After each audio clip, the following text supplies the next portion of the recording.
បាទសួស្តីបងប្អូនជាកសិករទាំងអស់គ្នាបាទថ្ងៃនេះខាងយើងបានរៀបចំបាញ់ថ្នាំស្មៅកម្ចាត់ដំឡូងបាទហើយដំឡូងរបស់យើងមានអាយុ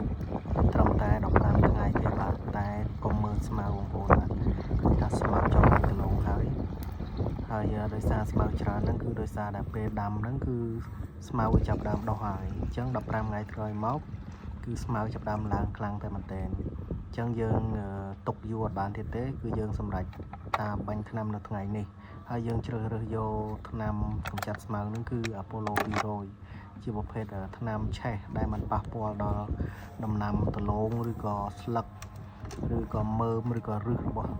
ដំឡូងទេបងប្អូនបាទគឺវាសម្រាប់តែស្មៅគ្រប់ប្រភេទឲ្យតែប្រភេទស្មៅនៅក្នុងចម្ការដំឡូង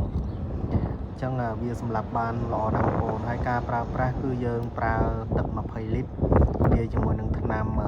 350មីលីលីត្រឬក៏350 ml បងប្អូនបាទបញ្ជាក់តិចយើងដាក់ប៉ុណ្ណឹងគឺដោយសារតែចម្ការរបស់យើងវាស្មៅរាងចាស់ដែរបងប្អូនបើសិនជាស្មៅខ្ចីគឺយើងដាក់តែ200ទៅ250 ml ទេអញ្ចឹងបងប្អូនដែលមានចម្ការស្មៅរាងខ្ចីបងប្អូនដាក់តែ200ទៅ250 ml ទៅបានហើយអញ្ចឹងបងប្អូនចាំទស្សនាវីដេអូក្រោយទៀតបន្ទាប់ពីបាញ់បាន5ថ្ងៃយើងនឹងចេញវីដេអូបន្ថែមទៀតសូមអរគុណបងប្អូន